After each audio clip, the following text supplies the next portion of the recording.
특집 인터뷰를 준비했습니다. 저도 이재명 후보를 잘 안다고 생각했는데 누군가로부터 구체적인 내용을 한번 들어보니 와 정말 아는 게 없다 이런 생각이 한두 번이 아니었습니다.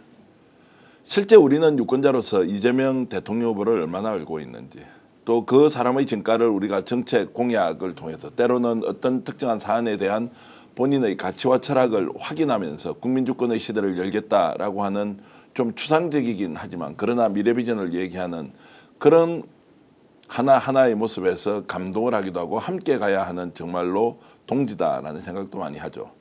그런데 좀 더 구체적으로 이재명이라는 사람에 대해서 연구를 해본 분이 있다면 그분을 통해서 우리가 잘 모르는 것들을 한번 채워 나가보자라는 생각으로 오늘 특별 인터뷰를 준비했습니다.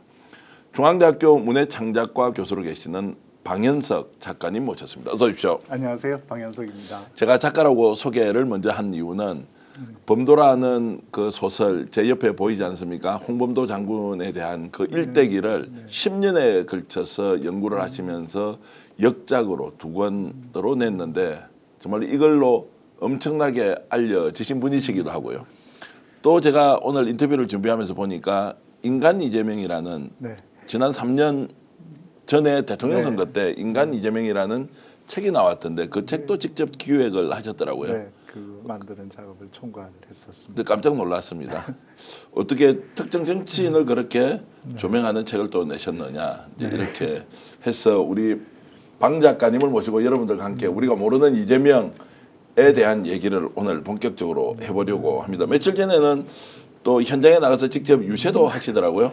네, 한번 굉장히 격정적으로 이렇게 왜 우리가 이재명을 선택해야 하는지 이런 말씀까지 해주셨는데 어쨌든 오늘 시청자 여러분들이 누구를 위해서 우리가 추종하거나 따라야 한다는 것이 아니라 객관적이고 냉정한 현실을 그대로 이해하면서 왜 우리는 이재명과 함께 새로운 대한민국을 만들어야 하는지 오늘 집중적으로 탐구해 보겠습니다.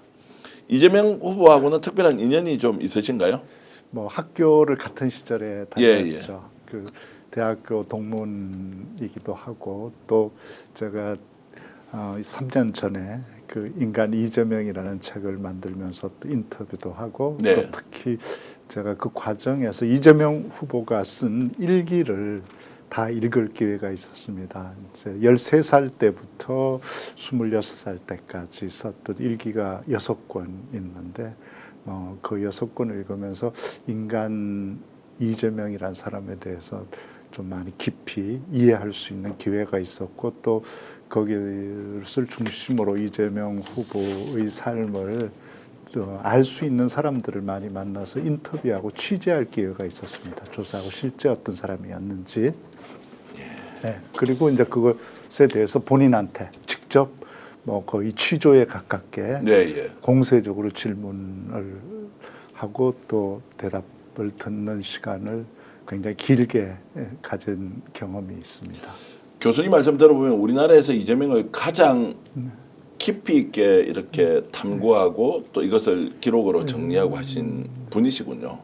뭐 그럴지는 모르겠는데 제가 관심을 가지고 아마 깊이 공부한 사람 중에 한 사람일 겁니다.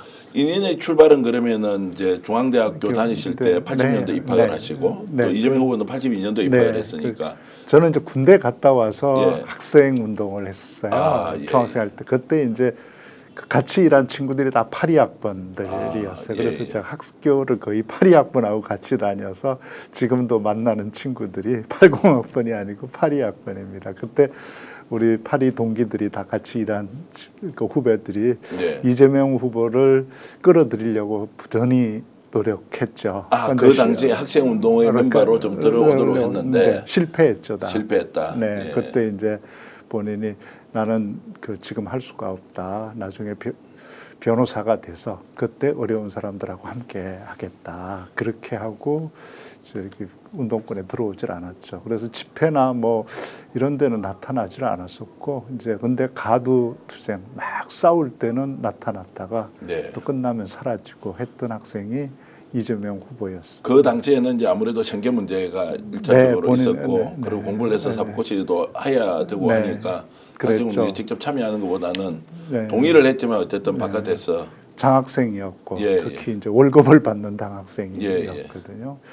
당시 이제 이재명 후보가 받았던 장학생이 중앙대학교에서 선호 A라는 장학생이었어요. 선호 A 장학금. 네, 선호 예. A 장학금은 뭐 등록금 전액 면제에다가 월 20만 원 생활비를 지급받는 예. 장학생이었어요. 이재명 후보가 공장에 다녔을 때, 그러니까 대학교 들어오기 전에 8개월 전까지 공장에 다녔으니까 그때 받았던 월급의 3배에 해당하는 장학금을 매달 받고 다닌 학생이 이재명 후보였거든요. 그러면 이재명 후보는 대학에 입학 중앙대 법대에 4년 장학금을 받고 생활비까지 지원을 받았는데 네. 입학 그러면은 8개월 전까지 공장 생활을 했습니까? 네, 그 대학교 들어오는데 딱 공부한 기간이 8개월뿐입니다. 8개월 공부해서 대학교 장학생으로 들어왔죠. 그 당시에 이제 학력고사 시절인데 네, 학력고사 보기 전에 첫 모의고사 8개월 전에 봤을 때 30만 등 밖이었거든요. 30만 등 밖이었는데 네, 예. 네, 입학할 때 최종 학력고사에서 2천 등대에 들어왔죠. 그러면 그 당시 학력고사 한 340점 이 정도 네, 됐어요. 340점 만점이었을 때죠. 그때 2,000등 했으면 그럼 한 300점 뭐 정도가 됐습니다. 가까이 뭐 받았죠. 야, 그러면 8개월 전에 모의고사 쳤을 때는 30만 등 같으면 뭐 한 200점 정도. 네, 뭐 그 아래였죠. 뭐 예, 거의 예. 뭐 점수가 거의 안 나왔던 뭐 고등학교 교과서 한번 보지 못한 상태에서 시작해서 8개월 만에 거기까지 올라간 사람이 이재명. 이재명 후보가 인터뷰한 걸 보고 제가 깜짝 놀랐던 것 중에 하나가 본인이 이제 공부를 할 시간이 없으니까 어떤 식으로든 시간을 내서 그러니까 집중력이 발휘되지 않고서는 학습의 성과를 낼 수 없으니 어느 순간에 초몰입 상태에서 공부를 하니까 시간이 늘어나더라 이런 이야기를 하는 걸 보고는 와 이건 뭐야 이런 생각이 들더라고요. 그게 이제 이재명 후보의 그 비법 중에 하나인데 예. 그 시간을 쪼개서 쓰는 거예요. 짧게 쪼개서 그걸 극대화시켜서 몰입해서 집중해서 그러니까 공장에 그 8개월 동안 공부할 때 어떻게 했냐면 공장 다니면서 해요. 3개월만 공장 쉬고 8개월 중에 그냥 공부만 한 게 아니에요. 회사에 아침 7시 반에 회사 가서 일하고 5시 반에 퇴근해서 그리고 나서 버스 타고 성남에서 저기 답심리 서울에 네. 거기까지 와서 학원 듣고 막차 타고 돌아와서 독서실 가서 잠 안 자고 새벽 4시까지 공부하고 4시에 집에 이제 통행금지 풀리면 집에 가서 한 2-3시간 자고 일어나서 아침 먹고 공장에 가서 다시 일하고 5시 반에 퇴근해서 또 학원 가고 이렇게 공부를 8개월 한 거예요. 그럼 8개월 동안 학력고사에만 전념한 것도 아니네요. 그럼요. 공장 생활을 하다가 네. 마지막 3개월은 이제 네. 정말로 공부해야 되겠다고 해서 그랬죠. 시험 준비를 했고. 네. 그것도 뭐 그냥 상태도 아니에요.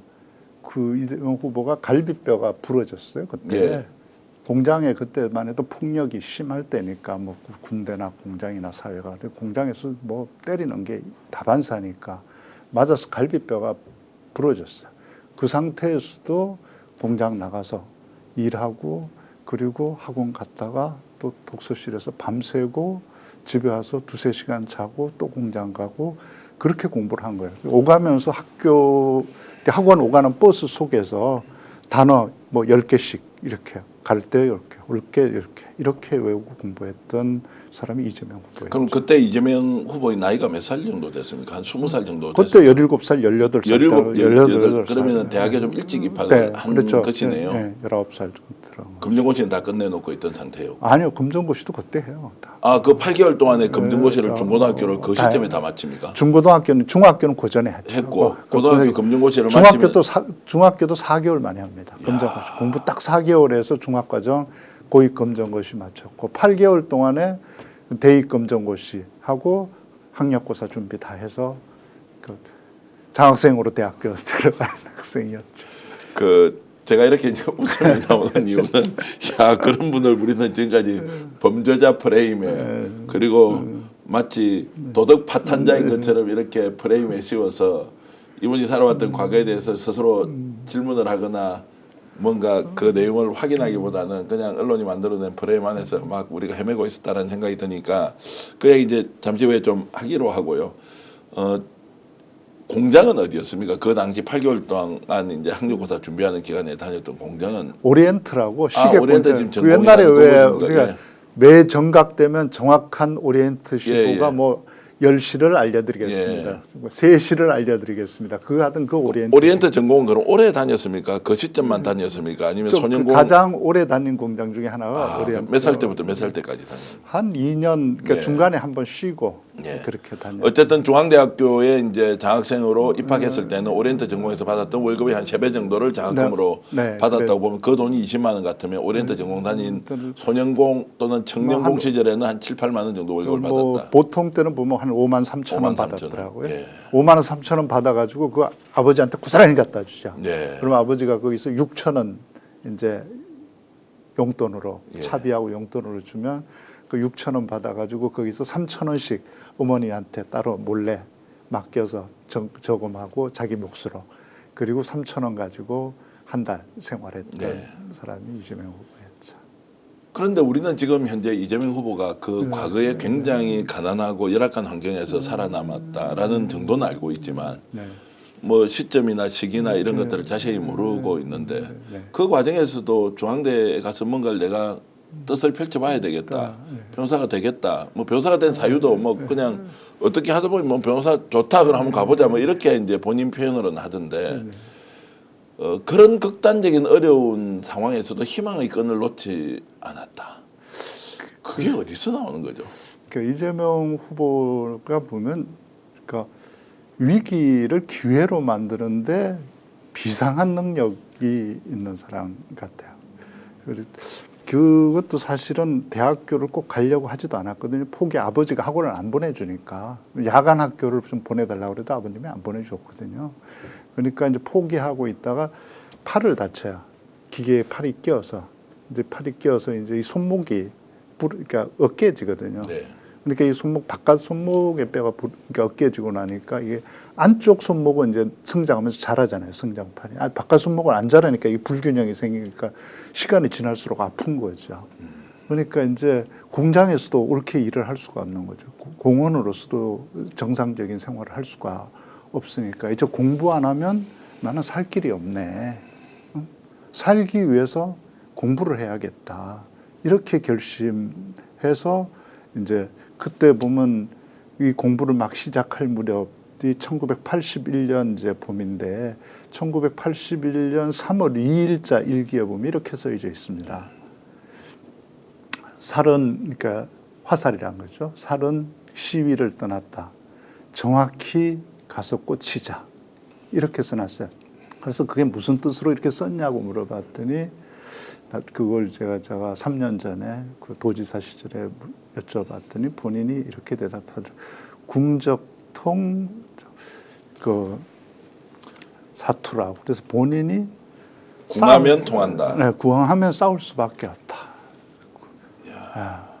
그래서 여기서 자기 물러설 곳이 없고, 예. 그러니까 자기 혼신을 다해서 가서 성공해야 내가 살 수가 있고 또 우리 가족 하나는 우리 가족을 구할 수 있고 내가 뭔가 세상을 위해서 일할 수 있다. 그리고 그래서 그때 보면 그런 말도 쓰여져 있거든요. 그래서 공부해서 고생하는 다른 사람들의 빛이 되자. 네, 예. 뭐 그렇게 네. 그러면 보통 그냥 포기해버릴 거 아닙니까? 네.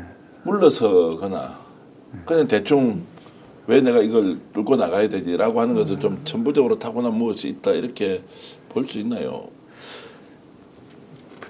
본인이 계속 그렇게 무조건 앞으로 나갔던 게 아니거든요. 예, 예.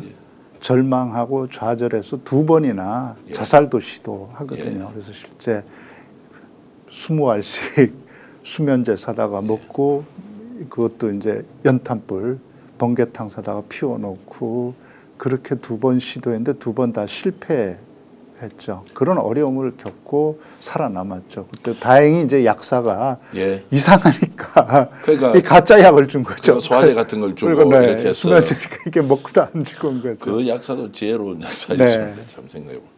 근데 이런 질문을 한번 드려보겠습니다. 왜 그러면 이재명 후보의 부친은 네. 자식들 뭐 공부를 좀 시켜도 되고 네. 또 머리도 좋았을 거 아닙니까? 네. 왜 굳이 공부를 못하도록 저렇게 말렸을까라는 부분이 굉장히 의문이 듭니다. 이제 왜 이 질문을 드리냐면 그 당시가 80년대 전후가 그렇게 찢어지게 가난해서 공부를 못할 정도는, 왜냐하면 77년도에 우리가 수출 100억 불 달성을 하고 경제 성장기에 이렇게 쭉 이제 가는 시점이어서 공부 자체를 못하게 할 정도는 아니었던 것 같은데, 시기적으로 그래서 보면. 똑같은 질문을 제가 그 그렇습니까? 이재명 후보의 형한테 물어봤어요. 예. 둘째 형, 이재영이라는 예. 형인데 그분을 만나서 물어봤어요. 똑같은 질문을 했더니 자기는 아버지를 충분히 이해했다. 그러니까 아버님이 이제 시골에 살 때 대학교를 그래도 다니다가 마신 분이에요. 부모님을 모신다고 학교를 중도에 대학교를 그만두고 와서 시골에 살았던 분인데, 와서 고향에서는 정말 고향 사람들만 위해서 일한 거야. 동네 사람, 뭐 다 글 모르는 사람들을 위해서 온갖 그 일 가서 대신해주고, 면사무소 일 대신 봐주고, 자전거 타고 가서 시장도 봐주고, 그러니까 자기 거 하나 못 챙겨 동네 사람들 것만 그렇게 챙겨주다가 뭐 사기도 당하고 이래서 돈 다 틀리고. 실제로 또 할아버지 때는 재산도 예, 시골에서는 좀 많이 있었는데. 네, 좀 있었는데. 예. 그러니까 그런 아버지가 그때는 자기 그 이재명 후보의 형 입장에서 볼 때는 그 아버지가 더 싫었다. 그런데 성남에 와서 이제 자리 잡으려고, 어떻게 살아보려고 하니까 이제 그때는 야, 어정쩡하게 공부해봐야, 자기처럼 해봐야 그냥 오히려 살기만 힘들고, 차라리 그런 허황된 꿈 버리고 박박 이제 공장에서 일하고 이렇게 해서 사는 게 낫다. 이렇게 생각하고 정말 한 푼이라도 아끼고 모아서 집을 한 채 장만하는 게, 가족들이 살 집 한 채만 장만하는 게 아버지의 필생의 그 당시 목표였고, 그걸 하기 위해서 돈을 정말 온 식구가 크나 어른 애 할 것 없이 다 나가서 일했고, 그걸 지독하게 아꼈던 게 아버지였다고. 그럼 자기는 충분히 이해한다고, 아버지 마음을. 근데 그 아버지는 이제 안동이라는 시골에서는 그런 일을 하면서 나름대로 이제 봉사하고 좀 지역사회를 위해서 헌신했는데, 자기한테 남은 게 아무것도 없고. 네, 그리고 이제 결국 살기 위해서 성남으로 이제 와서 옮기고. 와서 이제 시장에서 이렇게 청소 이렇게 정리할 리어카 끌고 다니면서 사니까 뭐 배워서, 어정쩡하게 배워서 그거 오히려 인생 그 어려워진다, 이렇게 생각했던 거라고. 근데 이런 생각도 잠시 드네요. 오늘 이재명 후보가 살아왔던 과정과 길에 대해서 우리가 이제 말씀을 나누지만, 부모가 살아왔던 그것이 자신의 경험으로는 의미가 있지만, 그것을 자식에게 새롭게 물려줄 때는 그 경험에 똑같은 방식으로 이렇게 전수한다는 건 참 그 자식이 불행해질 수도 있다는 생각도 좀 들기도 한데, 어쨌든 이제 그런 과정을 다 거쳐서 이제 물러설 곳이 없다. 손도 이렇게 돼서 이제 노동자로도 살기가 불가능하잖아요. 그러니까 공부 안 하면 자기는 이제 살 길이 없다. 그때부터 이제 공부하기로 결심을 하죠. 그리고 지독하게 공부한 거죠. 그러면 이재명 후보가 좀 전에 말씀하셨듯이 늘 이렇게 이제 살은 당겨졌다. 그리고 사투다. 이제 이렇게 이제 표현을 했다면, 왜 본인은 그러면 그 어려운 과정에서 스스로 극단적 선택까지 두 차례나 시도를 했느냐. 이 부분은 좀 의문이 남는데, 어떤 상황에서 그런 시도를 하는가요? 이제 공부를 할 수가 없고, 아버지가 이제 공장에 학원에도 안 보내주고, 자기는 이제 팔은 다쳐서 이게 평생 불구로 이제 살아야 되는데, 이걸 가지고 공장에서 오래 생활할 수도 없잖아요. 그럼 뭐가, 자기한테 미래가 아무것도 없었던 거죠. 그러니까 이렇게 살아서 뭐 하나, 이제 세상의 끝이다, 이렇게 좌절하죠.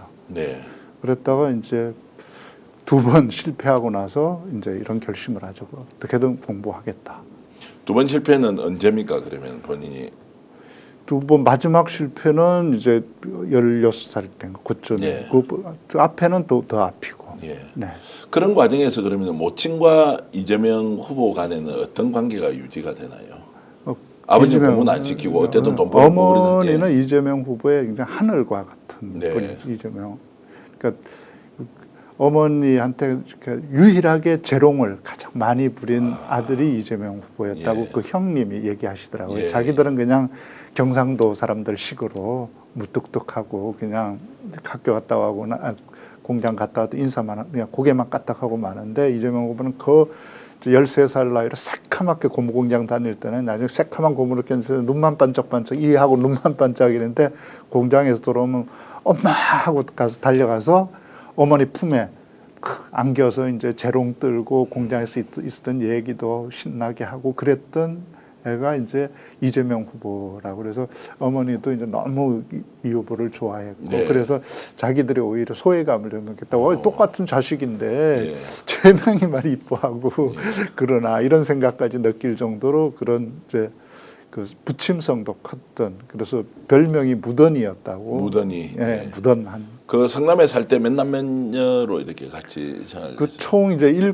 식구였죠. 근데 그러니까 자식이 5이었는데 이제 성남에서는 4 형제가 같이 살았죠. 네 형제가 같이 살았고 형제 또 남매 같이 이렇게 있습니까? 예. 이재영 형하고 예. 이재명 후보하고 남동생 이재문하고 그리고 여동생 이재옥 예. 이렇게 4 형제하고 아버지 어머니 이렇게 6명이 성남에서는 단칸방에 살았죠. 자 그렇게 그러면 아버지가 다들 돈을 벌자고 이렇게 하면서 좀 경제적으로는 좀 이런 궁핍이 해소가 좀 됐습니까? 그래서 나중에 집 한 채 마련했습니다. 집 한 채 마련합니까? 네. 네.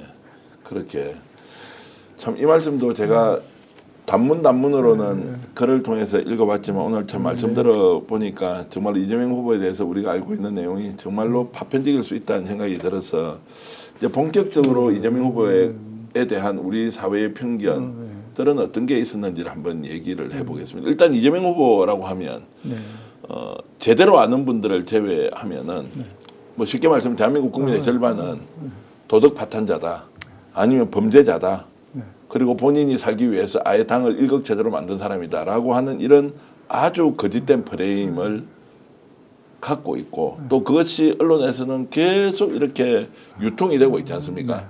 자, 이렇게 되어 있는 상황은 어떻게 지금 작가님께서는 보십니까? 저는 그걸 정확히 그냥 정반대로 보시면 된다고 예. 생각합니다. 그러니까 도덕 파탄자다. 이재명보다 도덕적으로 살았던 사람은 저는 우리 정치인들 중에 아마 찾아보기 어려웠을 거라고 생각합니다. 그건 뭐 결과론적으로도 봐도 잘 알지만 지금 몇 년 동안 검찰청 거의 하나 수준을 투입해가지고 수백 번의 압수수색을 하고 동시에 몇 개를 그 법원에 넘겨서 재판받게 했지만 아무것도 지금 드러난 게 없지 않습니까? 그게 다른 사람이었으면 이게 가능했을까요? 예. 그럴 수 있는 사람 없거든요. 이재명 후보가 얼마나 그 다른 사람이었나고 보면 아까 어머니 얘기했었는데 그 뭐 도덕 파탄자 뭐 이런 얘기할 때 주로 어머니와 뭐 형제 관련한 얘기들인데 이재명은 얼마나 효자였나. 이재명 후보의 일기에 보면 이런 게 나와 있어. 자기가 이제 그 5만 원의 목돈이 생겼어요. 처음 쥐어보는 5만 원이었어요. 그러니까 아버지한테 월급 받으면 다 갖다 줬으니까 5만 3천 원이든 뭐 2만 원 받을 때도 다 갖다 줬으니까. 근데 그 3천 원씩 적립한 게 이제 어머니가 이게 5만 원이 된 거예요. 그래서 이제 너 5만 원 됐다. 너 이제 가져가라. 너 필요한데 써라. 그랬더니 그걸 가지고 이재명 후보가 망설여요. 돈 5만 원 가지고 이제 자기가 꼭 하고 싶었던 게 카메라 사는 거였어요. 카메라를 한 개 갖고 싶었어요. 자기는 사진도 별로 찍어보고 사진을 찍는 걸 좋아하고 사진 찍히는 거 좋아하는데 찍힐 기회도 없고 찍을 기회도 없잖아요. 그래서 카메라를 하나 사고 싶은데 어머니가 마음에 걸리는 거야. 남들은 다 반지 하나씩 끼고 있는데 다른 엄마들은 이재명 자기 엄마는 반지 하나가 없는 거야, 손가락에.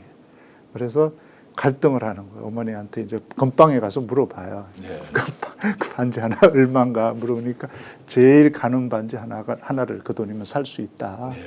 그래서 이제 금반지를 이걸 살까. 근데 사주니까 또 카메라가 사고 싶고. 그때 이제 이렇게 써놔요. 아까워? 이렇게. 아까워? 에라이 도둑놈아. 은혜도 모르니. 너는 은혜도 모르니. 그래서 결국 자기 카메라 포기하고 그 돈으로 어머니 반지 사드리고. 그랬던 사람이 이재명 후보입니다. 그런 사람이 어떻게 도덕 파탄자가 될 수 있어요? 그런 어머니를 누군가 건드리거나 훼손했을 때 참을 수 없었던 사람이 이재명 후보였죠. 네. 참 충분히 이해가 됩니다. 그런데 우리는 왜 이제 지금까지 네. 이런 이재명에 대한 악마와 프레임에 빠져 있었는가? 아니면 우리는 그걸 왜 몰랐는가?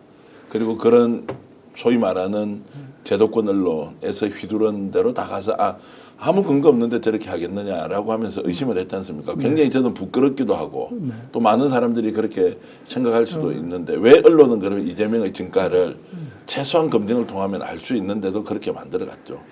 저는 뭐 두 가지라고 생각합니다.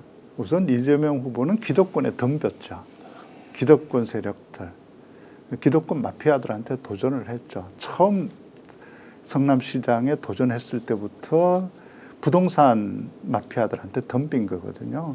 대장동 사건도 그렇고 그 부동산 마피아들이 몽땅 먹게 된 돈을 이재명 후보가 달려들어서 못 먹게 만든 거예요. 그 사람들한테는 용납할 수가 없단 말이에요. 뭐 나중에 일부 다 드러나기도 했지만 그 부동산 마피아들이라고 하는 건 언론, 기자들이 다 끼어 있잖아요. 그게 그리고 법원, 변호사들, 검찰 다 끼어 있잖아요. 그리고 부동산 업자들, 이 사람들의 기득권 카르텔인데 이걸 깬 거잖아요. 용서할 수가 없죠. 즉 덤볐기 때문에 이런 일이 안 덤볐으면, 기득권한테 안 덤볐으면 저렇게 미운 틀이 박힐 일이 없죠. 네. 그리고 근데 그렇게 덤빈 정치인들은 많단 말이에요, 행정가들. 또 왜 이재명만 그런가? 이재명은 성과를 남겼기 때문에. 다른 사람들은 덤볐지만 별 성과를 못 남겨요. 네. 이재명은 유능하게 성과를 남겨요. 대장동 같은 경우도 그냥 남 못하게 방해만 한 게 아니고 그걸 회수해가지고 민관 개발로 바꿔서 5,400억을 회수해서 성남 시민한테 돌려주잖아요. 5,400억의 회수한 건 대한민국 역사에 없습니다. 네. 그전 20년 동안 전국에서 부동산 개발해가지고 회수한 돈이 그거만큼 안 됩니다. 전국이 다 해서 회수한 돈보다 많은 돈을 기초자치단체장 한 명이 단 하나의 사업으로 회수하는 성과를 낸 거예요. 그런 성과를 내는 유능한 행정가였기 때문에 당한 거죠. 다른 네. 사람들은 공격할 필요가 없죠. 예. 별게 아니니까. 위협적인 존재가 아니었죠. 그런데 이걸 민주당 소위 말하는 네. 진보진영 안으로 돌아오면 그러면 이재명이 그런 성과를 내고 우리가 원래 바라던 정의롭고 그리고 행복한 세상을 만드는데 이렇게 성과를 가지고 있는 정치인이면 다 박수 짓고 그래 제대로 한번 좋은 나라 만들어보자라고 하는 컨센서스가 일종의 동의 같은 게 학생운동도 해보셨으면 있을 거 아닙니까? 그런데 민주당에서도 사실은 잘 정착을 못하지 않습니까? 즉 그건 민주당 안에서도 사실은 원래 민주당이 있으면 안 되는 사람들이 있었죠. 그러니까 예. 가령 경상도였으면 절대 민주당 안 할 사람들이 네. 거기 들어와 있었던 거죠. 뭐 우리가 금방 떠올릴 수 있는 사람. 그런 사람들은 실제 행동하거나 취하는 데 있어서는 사적 이익을 앞세우고 공적 이익을 뒤로 미루는 사람들은 민주당 안에서도 많이 있었죠. 실제 이재명 후보가 싸웠던 사람들도 처음에 성남시에서 싸웠던 대상들이 민주당하고 연관된 사람들이었습니다. 예, 예. 그리고 이재명 후보를 처음 이렇게 악마로 몰아넣는 데 작용했던 사람들도 사실은 민주당 내부에 있었고. 조금 불편한 질문일 수도 있는데 이제 성남에서 시장을 하면서도 네. 보통 이제 시민운동 단체도 많이 있고 거기 노동단체도 있고 또 우리가 소위 말하는 학생운동을 했던 그룹들도 있지 않습니까? 네. 그쪽하고도 뭐 별로 친하게 지내거나 이런 게 아니었다라는 얘기를 제가 들었는데 그게 맞습니까? 이제 그런 점은 그러니까 일부는 사실이고 일부는 사실이 그래요? 아닐 거라고 예. 생각합니다. 이제 그 시민운동하고 이건 본인도 중심적인 역할을 했고 열심히 했습니다. 근데 이제 일부 그러니까 그런 운동 기득권 같은 게 또 네. 있습니다. 그러니까 그건 뭐 우리 가령 우리 중앙대학교 예. 안으로 좁혀도 그런데 이재명 후보에 대해서 뭐 싫어하는 사람은 동문이어도 싫어하죠. 네. 그리고 이제 이재명 후보는 아까도 얘기했듯이 학교 다닐 때 운동권에 들어와 있지 않지 예, 않았습니까? 그러니까 운동한 친구들한테는 좀 생소하고 약간 뭐 저기 한 거죠. 자기들은 운동에 있어서는 주류지 않습니까? 근데 이재명 후보는 운동에서도 주류가 아니었던 거죠. 뭐 그렇게 이해하면 될 것 같다고 생각. 그리고 또 하나는 이재명 후보가 굉장히 곁을 잘 주는 편은 아니에요. 네. 만나면 이제 저도 학교에서 학교 일도 좀 보직을 맡아서 하고 그러면 이제 동문들이나 이렇게 뭐 만나면 정치인들, 단체장들 만나면 뭐 정당에 관계없이 동문이니까 서로 뭐 아우 형님, 선배, 뭐 후배 이렇게 말도 트고 이러는데 그렇게 하지 않는 사람이 이재명 후보거든요. 그러니까 이제 이게 소위 말하는 이제 현실 정치에서 정치인으로 성장하려면 원래 있던 기득권 구조도 좀 인정해 줘야 되고 또 내가 지금까지 이 길을 걸어갈 때 뭐라 그럽니까 이제 이념적 또는 이제 정치적 성향과 비슷한 사람들한테도 좀 이렇게 좀 화합을 하고 해야 되는데 이쪽 다 이재명의 진가를 모르니까 기득권 구조에서는 완전히 괴물이 와서 우리 이익을 다 파괴하는 사람. 소위 말하는 정통 운동권 쪽에 보면 저 뭐 아니 뿌리도 없는 사람이 뭐 자기가 뭐 운동하는 나는 식으로 이제 이렇게 좀 그 약간 이제 이방인이기도 하고 좀 이질적 요소가 많으니까 제대로 자리를 잡기가 어려웠는데도 불구하고 어쨌든 쭉 일관되게 이렇게 이제 나오는 그런 게 이제 어려웠던 거죠. 왜냐하면 이재명 돌이켜 보면 예. 아, 좀 차갑네 사람이 예. 이렇게 생각이 드는 거죠. 아, 좀 뭐 살갑게 해줄 수도 있고 뭐 좀 부탁하면 웬만한 거 들어줄 수도 있고 이 정도 뭐 그래도 시장이고 도지사면 좀 해줄 수 있을 텐데 뭐 안 해주는 거죠. 이제 그런 거 없는 거죠 일체. 예. 그런데 돌이켜 보면 만약에 조금이라도 그런 거 해줬으면 예. 지금 이재명 후보 어떻게 됐겠습니까?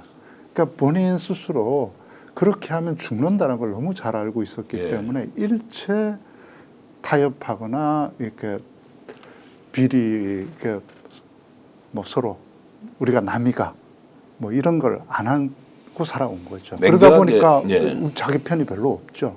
제가 차갑게 질문 하나 드려보겠습니다. 이재명 후보는 네. 그렇게 원칙에 벗어난 것과 타협하지 않은 것은 살아남기 위해서입니까? 아니면 정말로 원칙을 지키면서도 대한민국이 정상적인 국민주권의 국가로 갈 수 있다는 확신을 가진 자신의 가치와 철학 때문입니까? 전 그 두 가지 다라고 다다. 생각해요. 그건 예. 동전의 양면처럼 같아요. 네.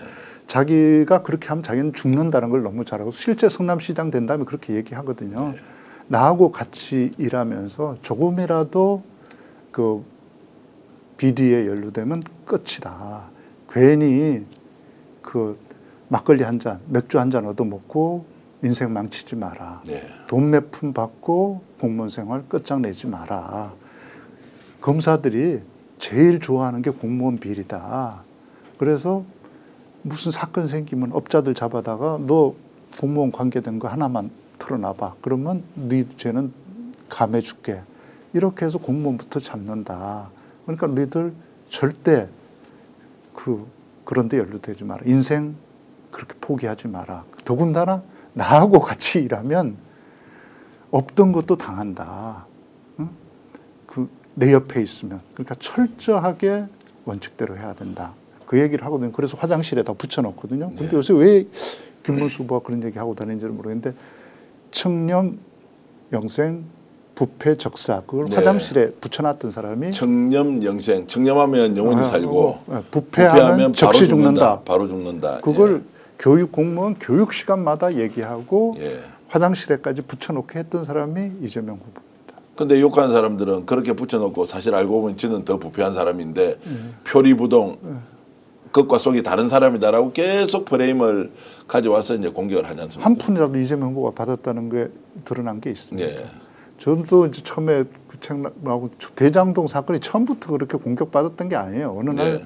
이제 선거 때 그러니까 들고 나와서 그걸 마치 부패처럼 했는데 그 전까지 다 대단한 업적이었거든요. 그래서 사람들이 정말 뭐 몇천억을 생겼다는데 이 후보가 거기 뭐 그래도 몇 푼은 받았겠지.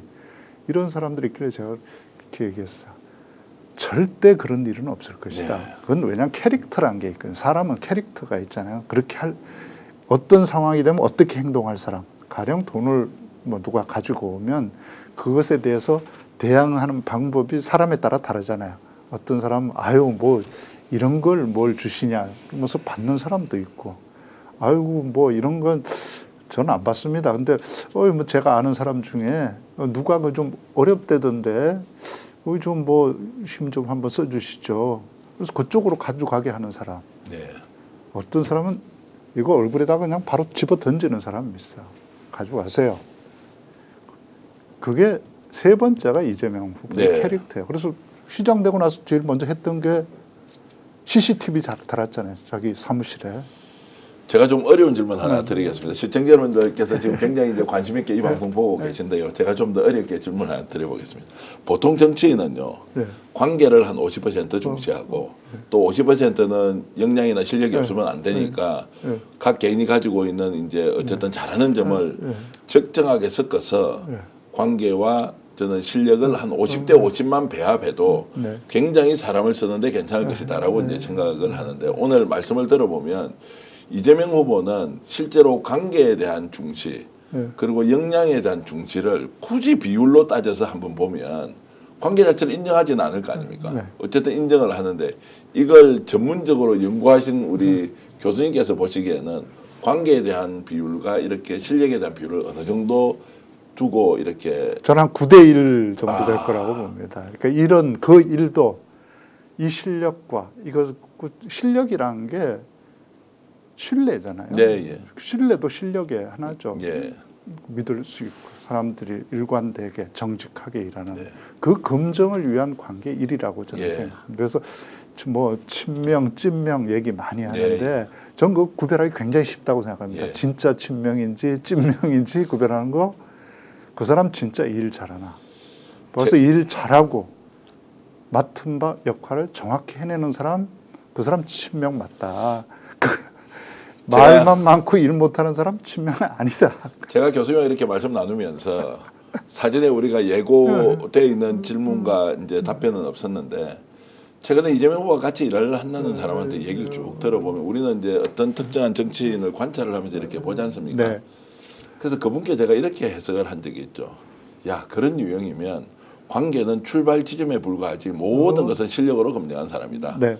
그런데 보통 정치판은 5대5인데 진짜 나쁜 부패한 놈은 관계가 9고건 실력이 1인 사람도 천지입니다. 실제로.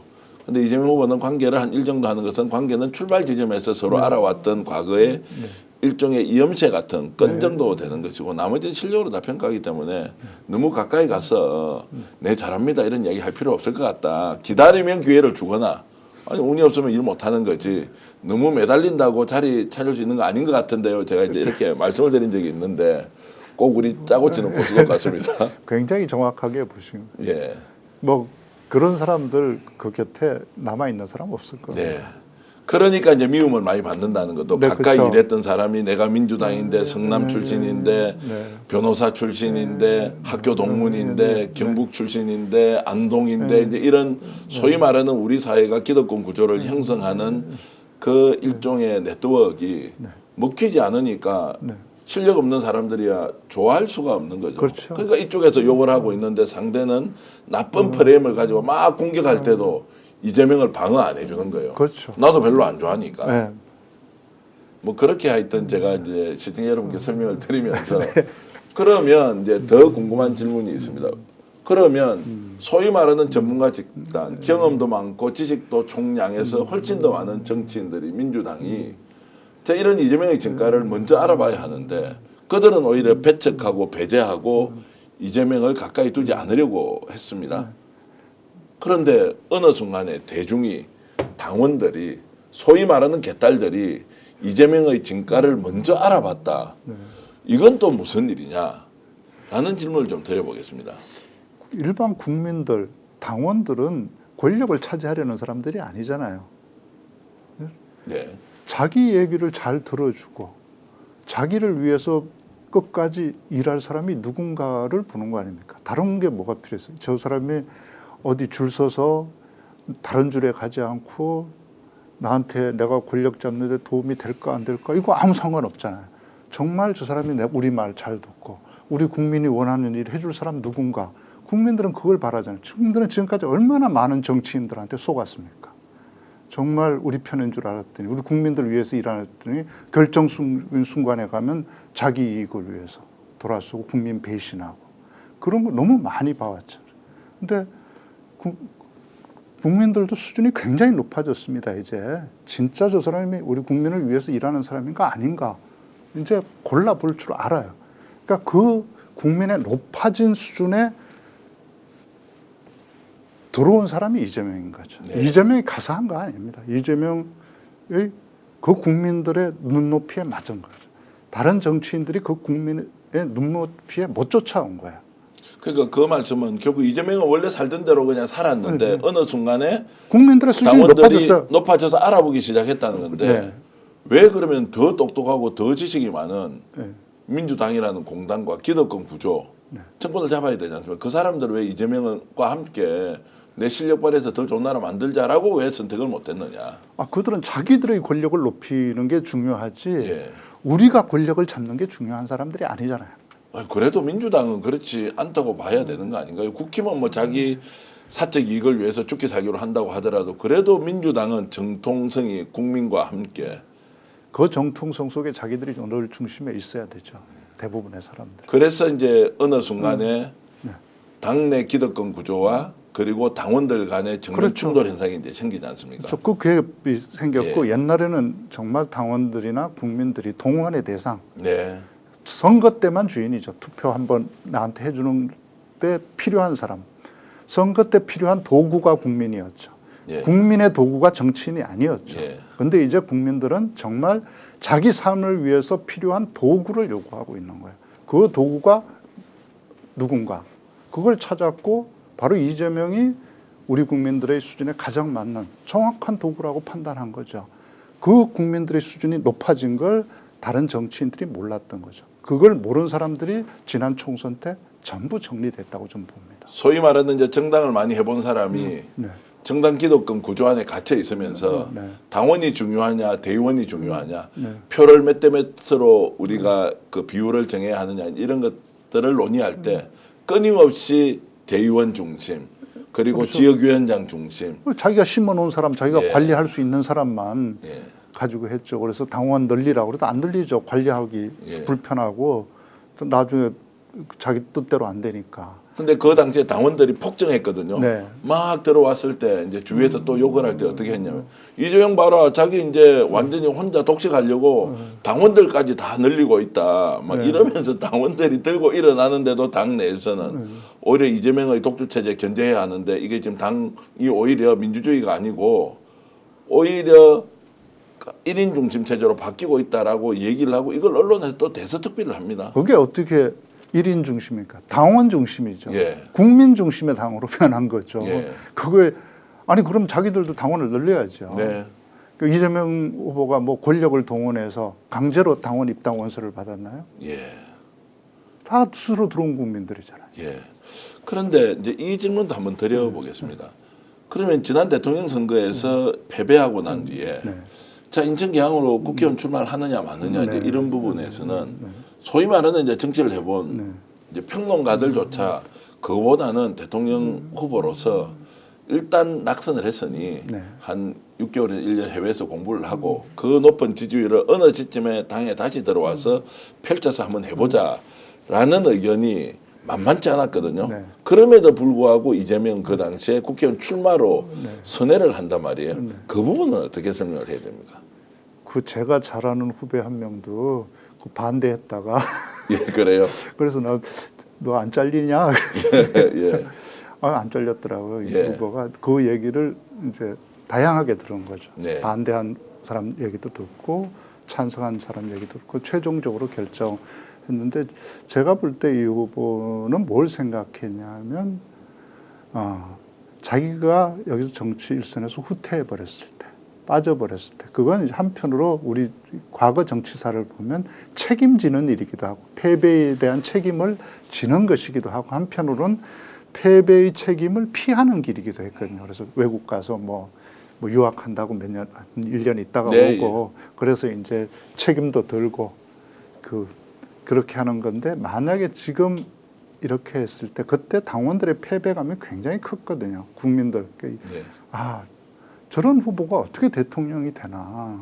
저건 아니지. 예. 그래서 너무 상실감과 패배감이 컸는데 자기가 이제 물러났을 때 문제는 민주당이라고 하는 대우가 유지될 수 있냐는 거죠. 민주당의 대우가 무너지고.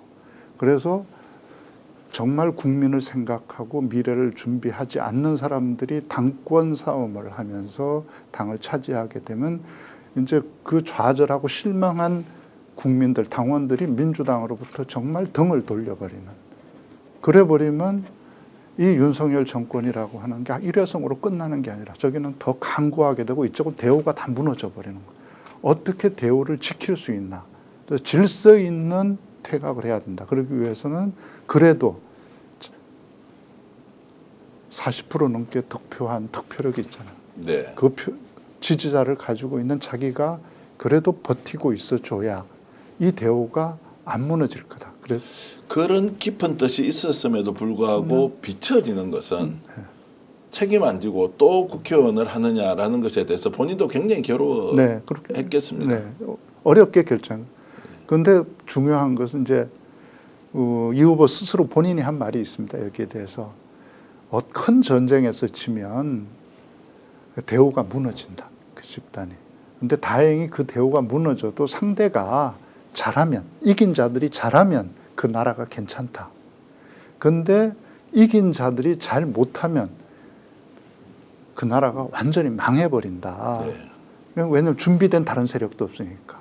졌던 세력이 다시 그러면 잘못하는 이 집권 세력을 대신해서 대안을 내고 그걸 이끌어가면 되는데 이거 완전히 무너져 버리면 아무 대안이 없다. 그럼 나라가 정말 망한다. 그게 지금까지 세계사의 경험이었다고 이재명 후보는 얘기하거든요. 그러니까 제가 이제 질문을 하면서 참 부끄러운 것은 네. 그 당시 출마 여부에 대해서 판단을 유보했지만 자 출마를 한다는 것이 소리 작은 이익을 취해서 네. 대통령 후보가 저렇게 해야 되느냐는 그 생각이 저도 없진 않았거든요. 네. 그게 굉장히 부끄럽다는 생각이 드는 것은 네. 결국 그 시점에 이재명 후보는 대의를 생각해서 이 상황에서 내가 욕을 듣더라도 그렇죠. 큰 뜻을 가지고 이렇게 해야만이 된다라는 이제 강한 자기 확신을 가졌다 이렇게 이제 지금 설명할 수 있는 거지 않습니까? 그렇죠. 아마 윤석열 정부가 들어서면서 처음에 초기에 조금만 잘했으면 예, 이 후보가 출마 안 했을 거예요. 예, 이 후보 초기에 딱 첫 단추부터 이상하게 끼웠잖아요. 네. 용산 이전 뭐 국민들 다 반대하고 납득할 수도 없는 걸 그 많은 세금을 투입해서 더군다나 국방 주요 부서를 다 내쫓고 네, 그걸 그리고 이제 뭐 공기업들 매각하겠다, 인천공항 매각하겠다, 그리고 이런 것들이 이미 잘못된 길로 가겠다는 네. 것을 명확히 하고 있을 때였기 때문에 이재명 후보는 큰일 나겠다고 생각한 예. 거예요. 그리고 여기서 자기가 빠져버리면 그리고 그냥 민주당이 무력화되면 정말 나라에 대안이 없다.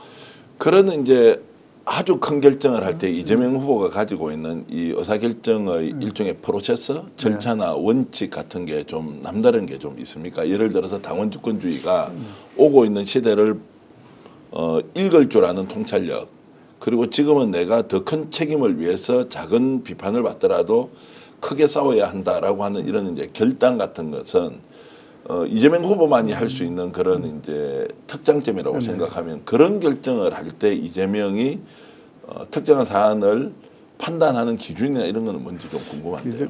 후보의 굉장히 큰 장점은 의견을 다양하게 듣는 거라고 생각해요. 예. 경청의 능력이 굉장히 뛰어난. 그때도 이제 그 결정을 할 때 아마 반대하는 사람들, 찬성하는 사람들 가리지 않고 다 의견을 두루 들었던 것 같아요. 제가 이제 짐작하기로는. 네. 그 보통 사람들이 조언을 들을 때 그러잖아요. 자기가 내릴 결론에 맞는 사람들 의견을 듣잖아요. 이렇게 다 그렇게 우리 이해하고 있어요. 결론 정해놓고 내가 이렇게 할 때니까 두루두루 물어보면서 마치 동의를 구하는 하는 절차처럼. 것처럼 실제는 이제 자기가 원하는 결론에 동의하는 사람들 의견만 예. 청취를 하죠. 근데 이재명 후보는 그러지 않고 실제 그걸 다 듣고 정리력이 있어요. 그래서 손익 계산을 정확히 해보는 예. 사람 같아요. 이렇게 했을 때 생길 문제, 저렇게 했을 때 생길 문제를 정확히 계산해보고 이렇게 해서 잃을 것, 이렇게 해서 얻을 걸 계산해보고 얻을 게 더 크고 중요할 때 그걸 선택하는. 아마 이제 그 개항 출마도 그렇게 계산해봤을 때 지금 당장 내가 욕을 먹고 그런다 하더라도 그건 읽는 건 작은 것이고 네. 나라를 잃지 않는 것, 미래를 잃지 않는 것, 이건 훨씬 크고 중요하다고 생각했기 때문에 그걸 선택한 거죠. 그리고 A안, B안도 다 생각. 이재명 후보는 늘 대안을 생각하는 사람입니다. 대안을 뭐 절대 그냥 지르는 사람이 아니거든요. 그럼 늘 두 개를 준비하는. 그래서 지난 대선 때도 졌을 때 새벽 3시 40분인가 당사에 가서 저기 승복 연설하거든요. 예. 그거 할 때 다 반대했단 말이야.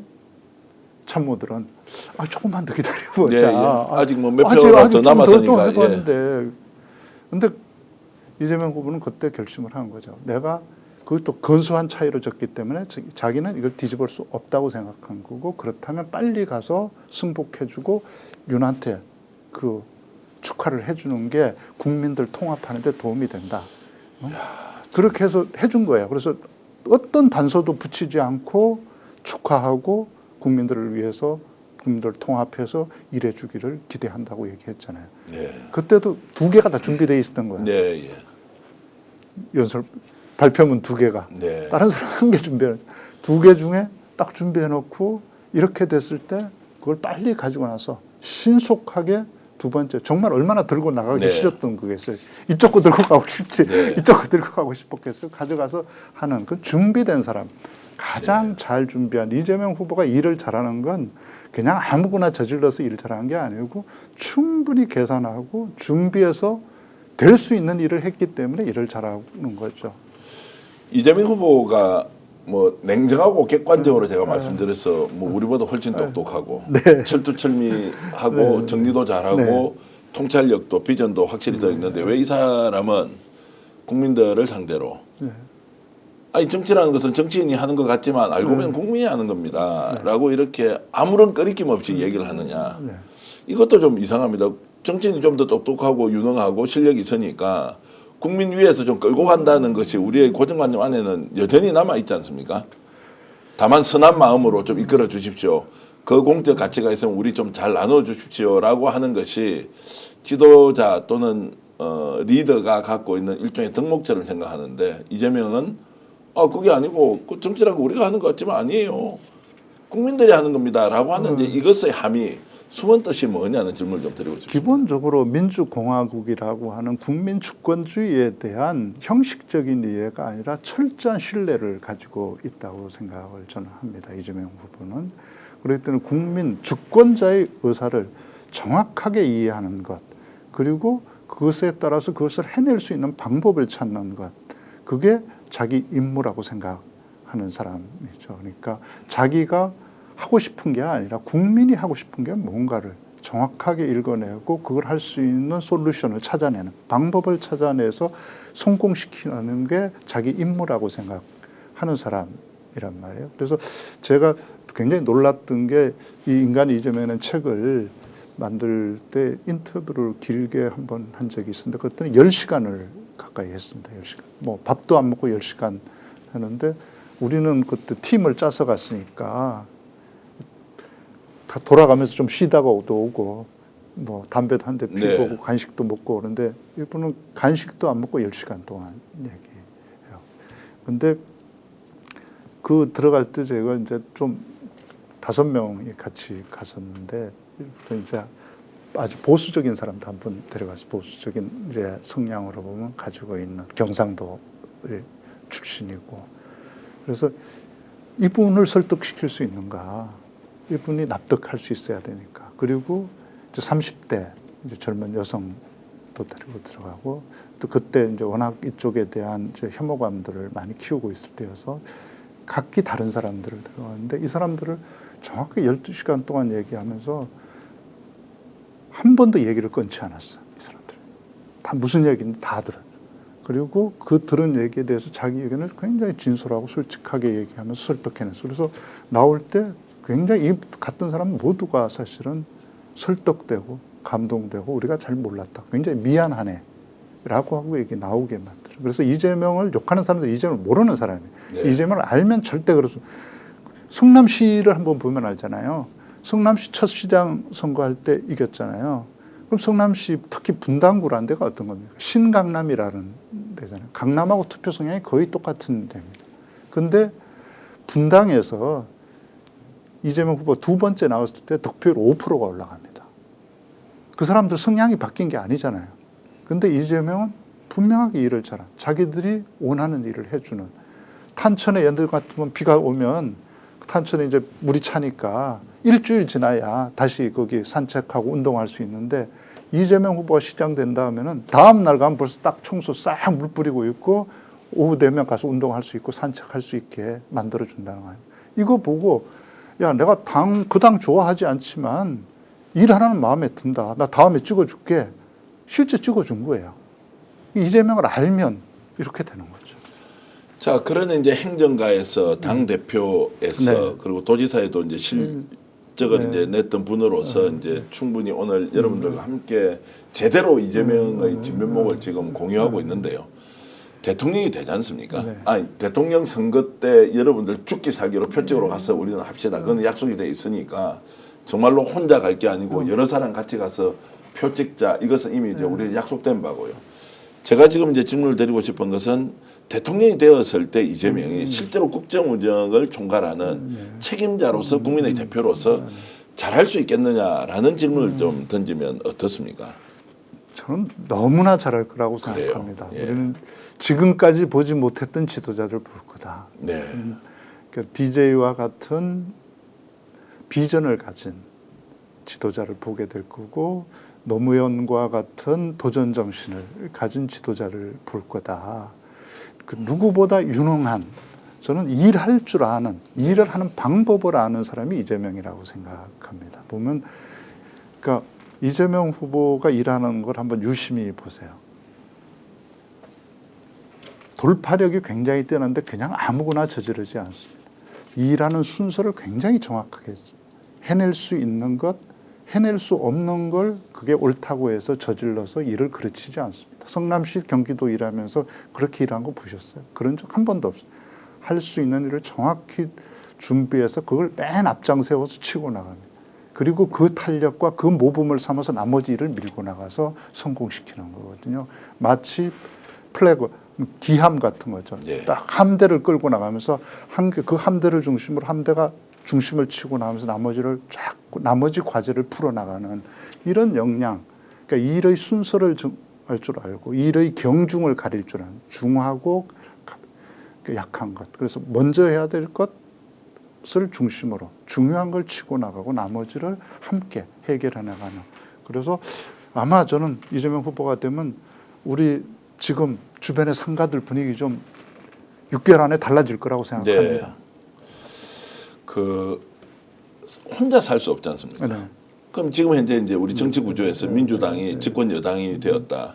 그럼 그런 이제 호흡을 같이 맞출 수 있는 좀 실력과 역량을 갖춘 사람들이 충분히 있느냐. 또 관료 조직은 그러면 지금까지 이렇게 경직된 상태에서 성과나 효율보다는 그냥 눈치 보기에 그냥 찌들어 있는 피로감이 엄청나게 누적된 이 관료 사회가 또 바뀔 수 있느냐. 뭐 이렇게 또 국민 통합 문제는 이번에 어쨌든 찍지 않는 쪽이 한 30~40% 정도가 나온다 보면 이 사람들은 계속 또 공격을 하면서 국민 통합 제대로 해낼 수 있느냐 없느냐 이런 이제 난마가 눈에 훤히 보이거든요. 이런 것들을 이제 대통령이 되었을 때 제대로 풀려면 팀 플레이가 돼야 하고 또 이런 좀 대통령의 철학에 맞출 수 있는 인재가 충원이 돼야 하고 국민들도 으쌰으쌰하면서 해야 하고 좀 더 가면은 이게 당장 우리 대중들은 성과가 없으면 실망하지 않습니까? 그럼 내수가 이렇게 어렵고 힘들면 막 으쌰으쌰 이렇게 되면 좋겠는데 이것이 이제 종합적으로 어우러질 만한 이재명 후보를 제외한 나머지의 여건들은 지금 어떠냐라는 질문을 드리면 어떻습니까?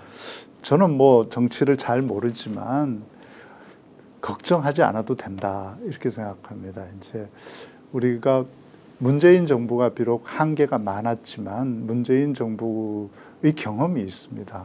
그때 이제 우리가 섭섭함도 많고 아쉬움도 많지만 문재인 정부 기간 동안에 쌓아진 인프라들이 있습니다. 공무원 사회나 이런 데.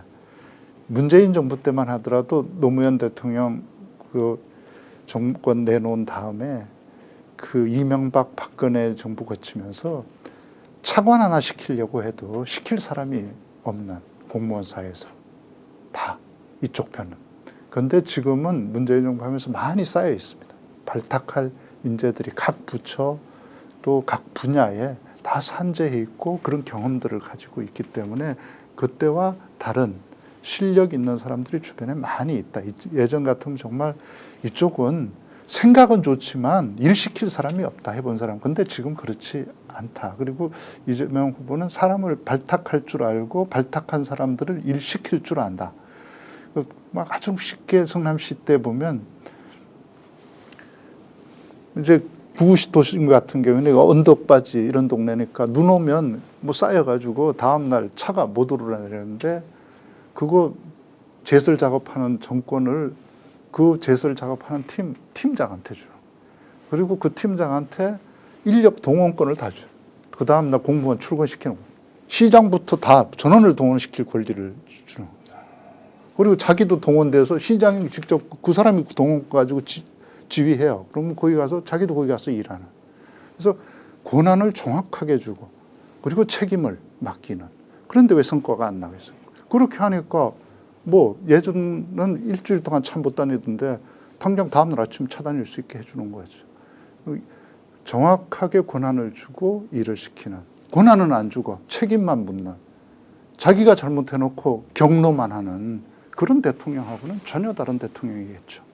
자, 2025년 6월 3일 새로운 대한민국은 네. 그 이전의 대한민국과 완전히 달라집니까? 그럼요. 완전히 달라진다. 네. 저는 뭐 이재명 대통령이 되면 저는 이런 세상이 될 거라고 생각합니다. 누구에게나 기회가 있는. 그리고 노력하면 크거나 작거나 성공할 수 있는 사회. 그리고 그 노력이 존중받는 사회. 그렇게 노력해서 이룬 성공이 존경받는 사회. 그런 사회를 나는 이재명 대통령은 만들 거라고 생각합니다. 이재명 후보는 기회가 없었던 사람이잖아요. 남들 다 교복 입고 학교 갈 때 회색 작업복 입고 공장에 가서 일했던 사람이잖아요. 그 기회의 소중함을 누구보다 잘 아는 사람이 이재명 후보죠. 저는 우리 국민들이 누구나 기회를 가지고 일하고 도전해 볼 수 있는, 다시 일어서 볼 수 있는 기회를 만들어 줄 사람이 이재명 후보라고 생각하고, 이재명 후보가 했던 정책들이 다 그런 겁니다. 기본소득 이런 것들이 다 사실은 뭐 퍼주기 아닙니다. 그 사람들이 일어서서 우리 사회를 이렇게 세우는데 기여할 수 있는 기회를 주는 거죠. 그 한 사람을 이렇게 세우는 게 아닙니다. 그 사람을 이렇게 세움으로 인해서 우리 사회가 일어설 수 있도록 만드는 기회를 만들어 준 사람이 이재명 후보였죠. 그래서 그 생리대 값 하나 없어서 남몰래 울어야 했던 애들을 위해서 생리대 무상 지급하고, 교복 때문에 상처받는 아이들을 위해서 무상교육 복지부로, 이런 것들이 다 기회를 만들어주기 위해서 적어도 노력할 기회를 주는 그래서 그렇게 정직하게 노력하면 크든 작든 성공할 수 있는 기회를 만들어주는, 그게 이재명 후보가 해온 일이고 그런 대한민국이 될 거라고 생각합니다. 그렇게 당당하게 자기 노력으로 백과 학연과 지연 권력 동원해서 성공한 게 아니라 자기 노력으로 성공하는 사람들, 그런 사람들이 존경받는 사회를 저는 이재명 후보가 만들 거라고 생각합니다. 이재명 후보는 그런 마음을 대통령이 되고 나서도 단 1.1핵도 흔들림 없이 지켜나간다. 저는 뭐 믿어 심지 않습니다. 탄핵 했던 그날 처음 이제 국회 안에 들어가 있다가 내란 기간 동안 탄핵 결의한 다음에 처음 국회 밖에 나와서 여의도에서 연설할 때 제가 직접 들었어요. 그때 이재명 후보가 했던 말, 그 다음에 사석에서 한번 들었을 때와 똑같이 그렇게 얘기했습니다.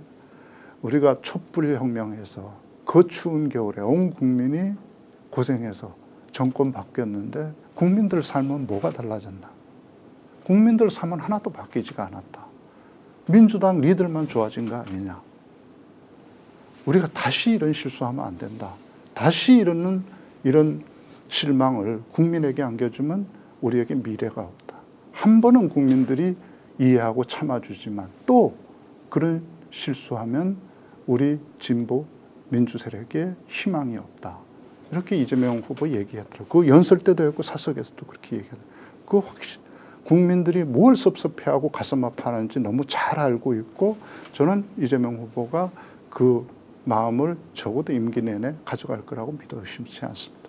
기회가 없는 사람이 너무나도 궁핍하게 살다가 어떤 기회가 와서 출세를 하게 되면 그 과거를 다 잊어버리고 나는 이제 출세했으니까 나도 이제 더 큰 걸 얻었으니까 오히려 떵떵거리고 이러면서 정말로 과거에 살아왔던 사람과 비슷한 사람을 무시하는 경향 우리 많이 보지 않습니까? 벼락부자 되고 네, 벼락 그렇죠. 정치인 되고 이런 사람들이 보여주는 자기의 모습. 어제를 그 망각하고 배신하는 사람들이죠. 그렇죠. 자신의 삶을 뭐 그것이 어쨌든 흔적으로 남아 있을 뿐이지 지금은 나는 완전히 다른 사람이다. 라면서 소위 말하는 엘리트적 사고를 가지고 사는 사람도 많이 보지 않습니까? 네. 근데 이재명은 왜 그런 삶을 선택하지 않았죠? 제가 그것과 관련해서 인상 깊게 들었던 증언이 하나 있는데요. 네. 최원준이라고 저 경상대 교수 하시는 분이 있습니다. 이재명 후보하고 같은 고시원에서 고시 공부했던 분이에요. 그분은 중대 출신 아닌데 그분 나이가 조금 많고 그때 이제 그 고시원의 가장 그러니까 선배였고 이재명 후보는 그때 그 고시원의 가장 막내였는데 어느 날 이제 그 고시원에서 그 여러 번 이제 떨어졌던 그 고시원에 나이 많은 이제 고시생 한 명이 이제 다른 고시생들이 좀 떠든다고 욕을 했다고 그래요. 이렇게 이 공돌이 같은 새끼들이 응? 시끄럽게 한다고. 그랬더니 그 전에 가만히 듣고 있던 이재명 후보가 그 말을 딱 듣는 순간 이 딱 일어서 정색을 하고 항의를 했다는 거야. 아니 우리가 떠들었으면 우리를 욕해야지 왜 아무 상관없는 공돌이들을 욕하냐. 공돌이들이 무슨 잘못을 해.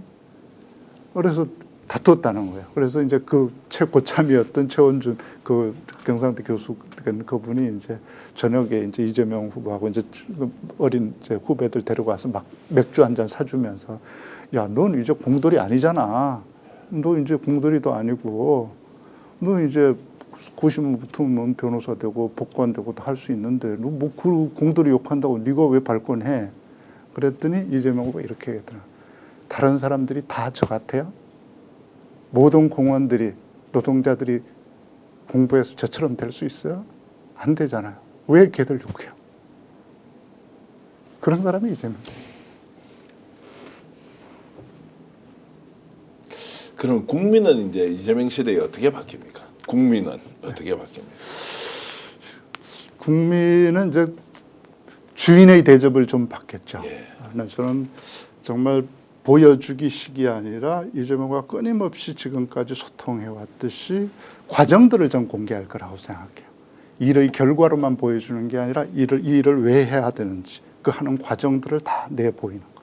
그리고 국민들이 스스로 결정하고 판단할 수 있게 저는 해줄 거라고 생각해요. 그게 이재명 후보의 일하는 능력이었다고 보여집니다.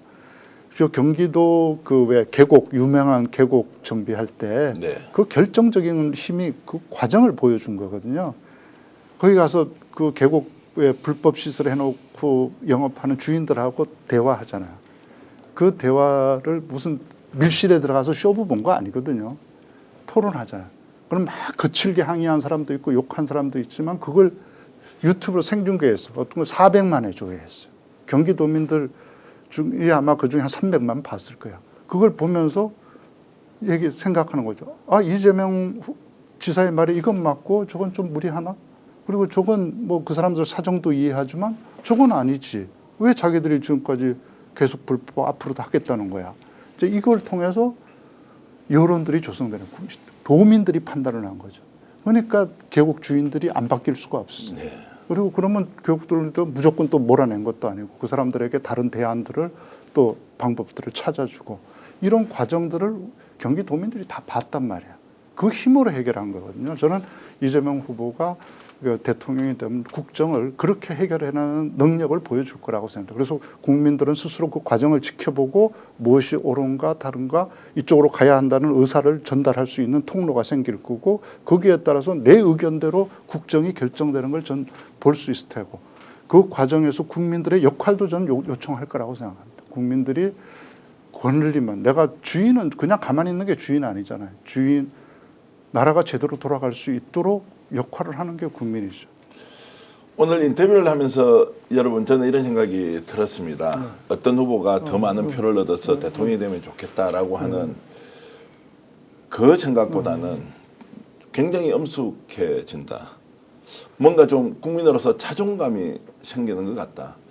대접을 많이 받아서 참 좋겠다라는 것보다 아 이런 대통령이라면 정말로 손잡고 제대로 된 대한민국을 국민의 한 사람으로서 가야 되겠다라는 생각, 확신으로 저는 바뀌고 있습니다.